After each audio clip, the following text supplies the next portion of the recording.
Alright guys, welcome back to another episode of Off Axis Builds. Tonight I'm going to be installing my new extension for the rack and explain a little bit about this MP rack and some of the complications I've had with it. So let's go ahead and take a look at it and start getting it bolted back up. Alright guys, remember to like, comment, subscribe. Check out my new merch. I got a link down below. I got some cool sweatshirts, beanies, hats, shirts, even some masks. So check it out. Got some cool stuff. Alright guys, let's get her done.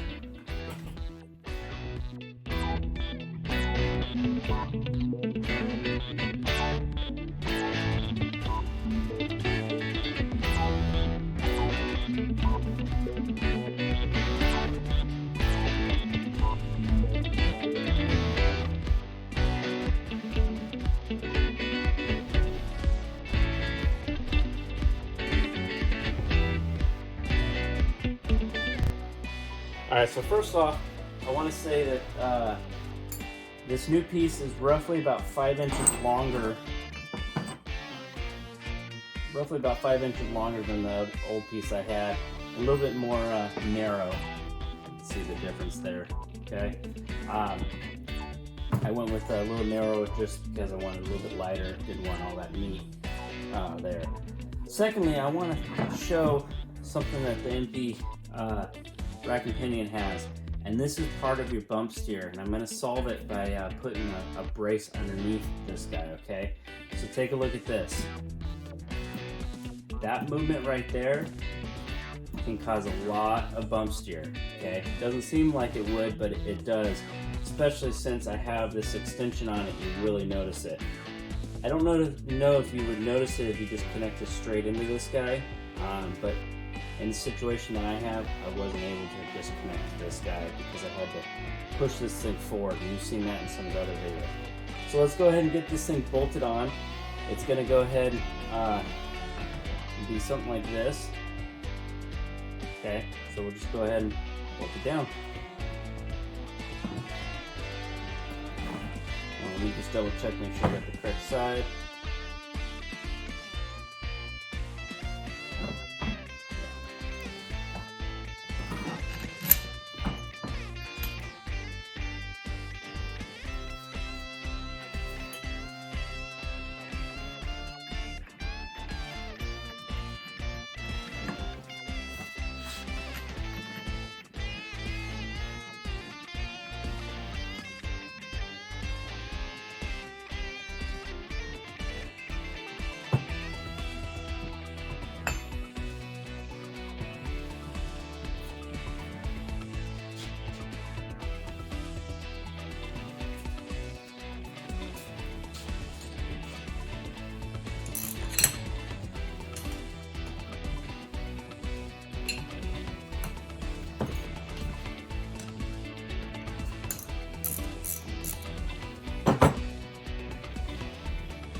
So that little movement, if you look now, will actually transfer to quite a bit over here. Okay, so in order to solve that, I'm going to put a piece of plastic underneath against the frame head and keep constant pressure up so it can't move. Okay, and I'll show you that inside the car.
Alright guys, so I think I got the front end worked out.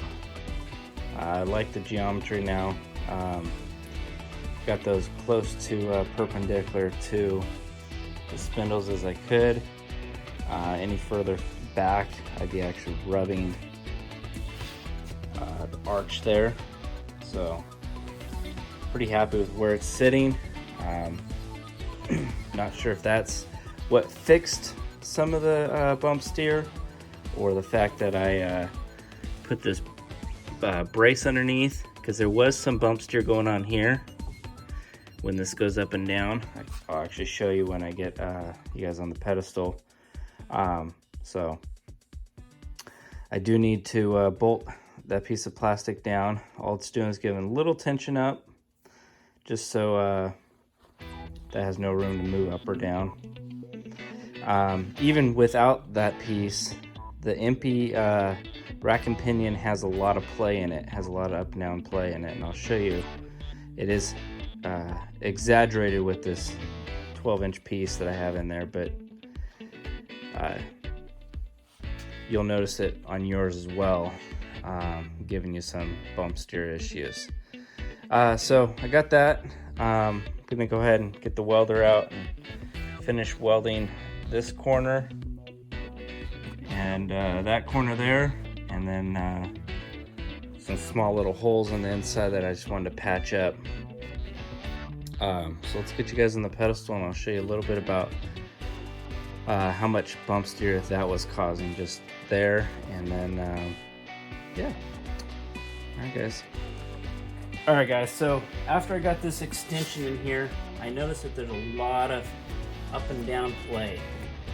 I don't know if that's a problem. I don't like it. I do know that that adds to some of the bump steer. You can actually see the wheels turning in and out.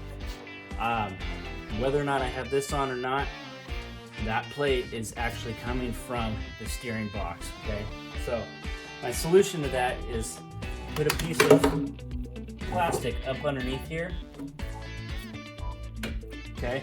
And what that's gonna do is help support this from moving up and down, okay? So that'll actually slide on that plastic too. So I'll make it loose enough to where it's not binding this whole piece. Now, I think that's a good solution. We're just gonna go ahead and go with that for now. So what I'm gonna do is actually center this on the frame head and then tape it out. My original thought was to use nut certs to go into the frame head, but I think I'm gonna try to drill and tap into it. The reason for that is I think this is 1/4 inch thick. If not, it's 1/8 inch thick, which is plenty for what I'm doing. And if it's not, I'll drill the hole bigger and put a nut cert in. So it's easier to go bigger than smaller. So let's go ahead and get this thing centered and taped off in the location it's gonna go. Alright guys, so let me show you a little bit about how much That was pretty bumps here. You'll hear the wheels actually move. So if I were to pull up on this, push down. So much plays in that. First off, I just can't believe that it's that much play in the rack and pinion. So, if you saw that wheel there, just a better angle. So a little bit of better angle on that wheel. If I were to move this up and down, you'd see that wheel move. That right there is, for me, it's just kind of crazy that you have that much play. So when I go ahead and put this lock in,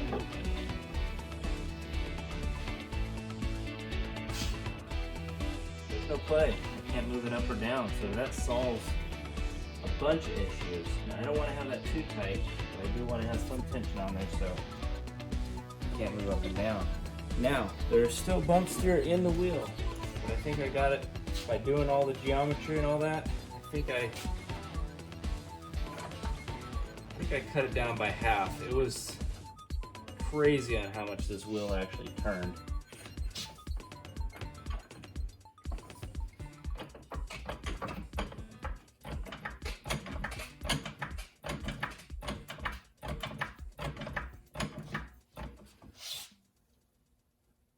You can see the wheels move there.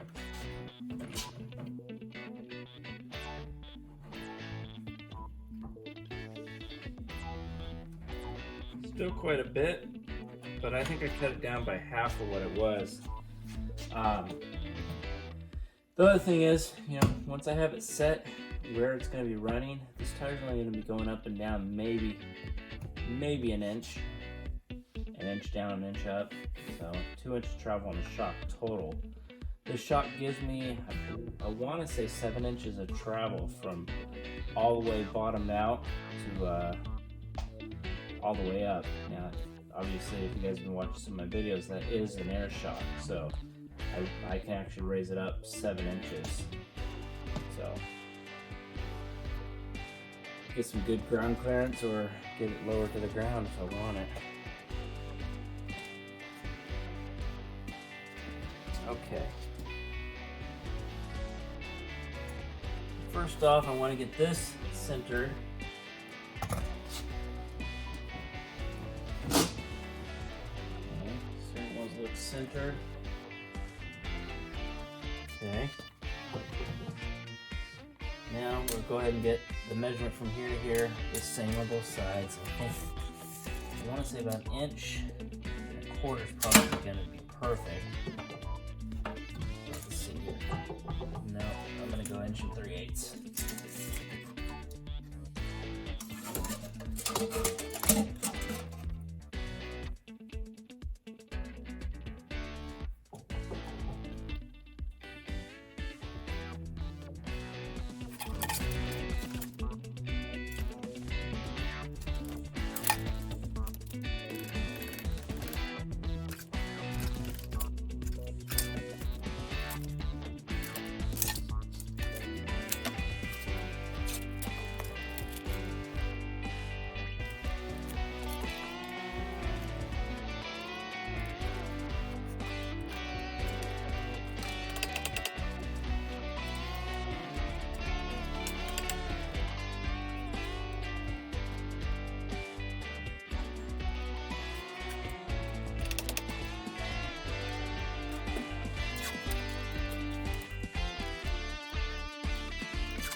We're going to go ahead and just put some tape down here.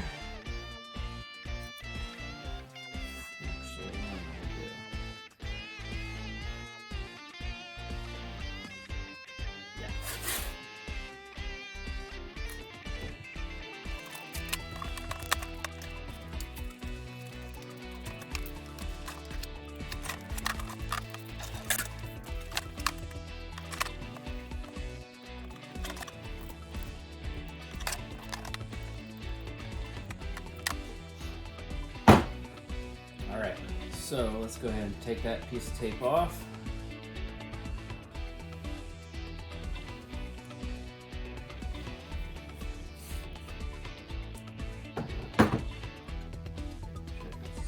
Both sides, yeah, that's good. So I'll take this, okay, and place it down there and mark my holes and drill right where those holes are for the 3/8/16 tab, okay? So we are gonna do just like that, okay.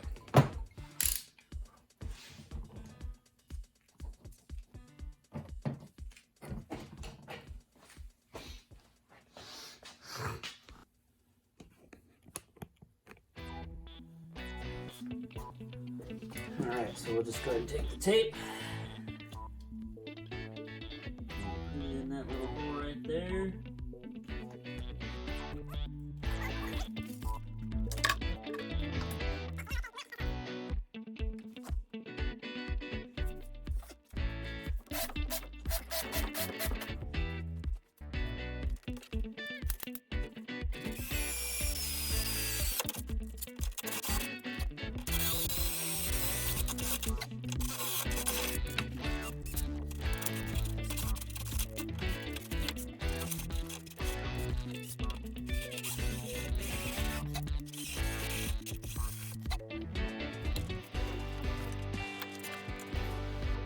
All right, guys, so now that's mounted, let's go ahead and give it a test.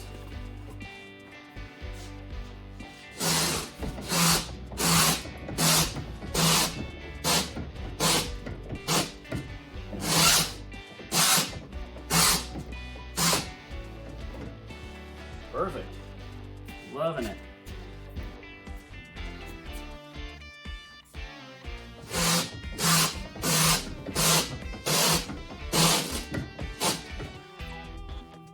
Yeah, it's nice and centered. Perfect. All right, guys.